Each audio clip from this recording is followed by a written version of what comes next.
ವಿಶ್ವ T20 champion ಆಗಿದ್ದ Bharat cricket ತಂಡ ಕ್ರಿಕೆಟ್ ಶಿಶು ಐರ್ಲೆಂಡ್ ವಿರುದ್ಧದ 2 ಟಿ20 ಪಂದ್ಯಗಳನ್ನು ಸೋತು ತೀವ್ರ ಮುಖಭಂಗ ಅನುಭವಿಸಿದ ಬಳಿಕ ಕ್ರಿಕೆಟ್ ಜನಕ ಇಂಗ್ಲೆಂಡ್ ವಿರುದ್ಧವೂ ಕೂಡ 4-0 ಅಂತರದಿಂದ ಹೀನಾಯ ಸೋಲನ್ನು ಕಾಣ್ತು.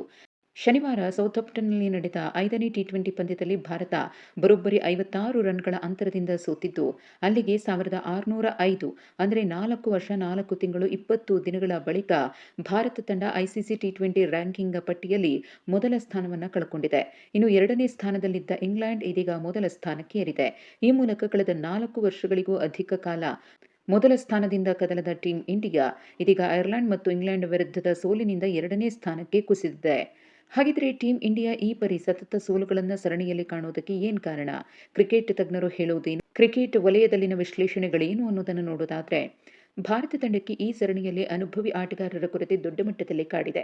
ಬ್ಯಾಟಿಂಗ್ ವಿಭಾಗದಲ್ಲಿ ಸೂರ್ಯಕುಮಾರ್ ಯಾದವ್, ಬೌಲಿಂಗ್ನಲ್ಲಿ ಜಸ್ಪ್ರೀತ್ ಬುಮ್ರಾ ಅವರ ಅನುಪಸ್ಥಿತಿ ಹೊಡೆತ ಕೊಟ್ಟಿದೆ. ಈ ಸೋಲುಗಳಿಂದಾಗಿ ಹಿರಿಯರಿಗೆ ಕೊಟ್ಟು ಯುವ ಆಟಗಾರರಿಗೆ ಹೆಚ್ಚು ಅವಕಾಶ ನೀಡುವ ಟೀಮ್ ಮ್ಯಾನೇಜ್ಮೆಂಟ್ನ ನಿರ್ಧಾರವನ್ನ ಪ್ರಶ್ನೆ ಮಾಡುವಂತಾಗಿದೆ.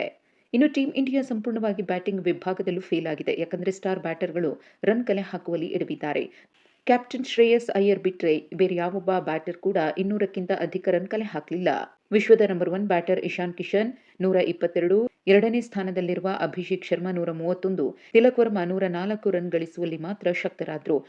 ಹೀಗೆ ಸ್ಟಾರ್ ಬ್ಯಾಟರ್ಗಳ ವೈಫಲ್ಯ ಟೀಂ ಇಂಡಿಯಾದ ಸರಣಿ ಸೋಲಿಗೆ ಕಾರಣವಾಯಿತು. ಒಂದು ಕಡೆ ಬ್ಯಾಟಿಂಗ್ ವೈಫಲ್ಯ, ಮತ್ತೊಂದು ಕಡೆ ಬೌಲರ್ಗಳು ಈ ಸರಣಿಯಲ್ಲಿ ಸ್ಥಿರ ಪ್ರದರ್ಶನ ನೀಡುವಲ್ಲಿ ಹಿಂದೆ ಬಿದ್ದಿದ್ರು. ಹರ್ಷದೀಪ್ ಸಿಂಗ್ 5 ಪಂದ್ಯಗಳಲ್ಲಿ ಆಡುವ ಅವಕಾಶವನ್ನು ಪಡೆದರೂ ಕೂಡ ಕೇವಲ 4 ವಿಕೆಟ್ ಪಡೆದಿದ್ದು ತಂಡಕ್ಕೆ ಹಿನ್ನಡೆಯಾಯಿತು. ಅಲ್ಲದೆ ಹರ್ಷಿತ್ ರಾಣಾ, ಪ್ರಿನ್ಸ್ ಯಾದವ್, ವರುಣ್ ಚಕ್ರವರ್ತಿ ರನ್ಗಳಿಗೆ ಕಡಿವಾಣ ಹಾಕುವಲ್ಲಿ ಫೇಲ್ ಆದ್ರು. ಟೀಂ ಇಂಡಿಯಾದ 7 ಬೌಲರ್ಗಳು ಒಟ್ಟಾರೆಯಾಗಿ 15 ವಿಕೆಟ್ ಅನ್ನು ಪಡೆದಿದ್ದಾರೆ. ಇನ್ನು ಇಂಗ್ಲೆಂಡ್ ಸರಣಿಯಲ್ಲಿ ಅತಿ ಹೆಚ್ಚು ಆಲ್ರೌಂಡರ್ಗಳಿಗೆ ಮಣೆ ಹಾಕಲಾಗಿತ್ತು. ಆದರೆ ಈ ಆಟಗಾರರು ನಿರೀಕ್ಷೆಯಂತೆ ಪರ್ಫಾರ್ಮ್ ಮಾಡಲಿಲ್ಲ. ಇಂಗ್ಲೆಂಡ್ ಸರಣಿಯಲ್ಲಿ ಆಡಿದ ಆಲ್ರೌಂಡರ್ಸ್ ಯಾರಪ್ಪ ಅಂದ್ರೆ ಶಿವಮ್ ದುಬೆ 5 ಮ್ಯಾಚ್ಗಳಲ್ಲಿ 85 ರನ್ ಕಲೆ ಹಾಕಿದ್ರು, 2 ವಿಕೆಟ್ ಪಡೆದ್ರು. ಅಕ್ಷರ್ ಪಟೇಲ್ 5 ಪಂದ್ಯಗಳಲ್ಲಿ ಕೇವಲ 17 ರನ್ ಗಳಿಸಿದ್ರೆ 2 ವಿಕೆಟ್ ಪಡೆದ್ರು. ವಾಷಿಂಗ್ಟನ್ ಸುಂದರ್ 1 ಪಂದ್ಯವನ್ನು ಆಡಿದ್ರು, 8 ರನ್, ವಿಕೆಟ್ ಅನ್ನು ಪಡೆದಿಲ್ಲ. ಇನ್ನು ಸೂರ್ಯಾಂಶ್ ಶೆಡ್ಗೆ 1 ಪಂದ್ಯದಲ್ಲಿ 7 ರನ್ ಗಳಿಸಿದ್ದಷ್ಟೇ ಬಿಟ್ರೆ ವಿಕೆಟ್ ಅನ್ನ ಗಳಿಸಲಿಲ್ಲ. ಇಂಗ್ಲೆಂಡ್ನಲ್ಲಿ ಸ್ಪಿನ್ ಬೌಲರ್ಗಳು ಕಮಾಲ್ ಮಾಡಲಿಲ್ಲ.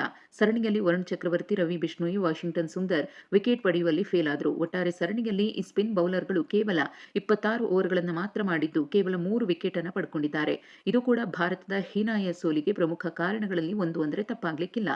ಸದ್ಯ ಭಾರತದ ಮುಂದಿರುವ ದೊಡ್ಡ ಸವಾಲಂದ್ರೆ ಆಗಿದ್ದಾಯ್ತು ಅಂತ ಈ ಸತತ ಸೋಲುಗಳಿಂದ ಪಾಠ ಕಲಿತು ಮುಂಬರುವ ಪಂದ್ಯಗಳಲ್ಲಿ ಗೆಲುವಿನ ಟ್ರ್ಯಾಕ್ಗೆ ಮರಳಬೇಕಿದೆ.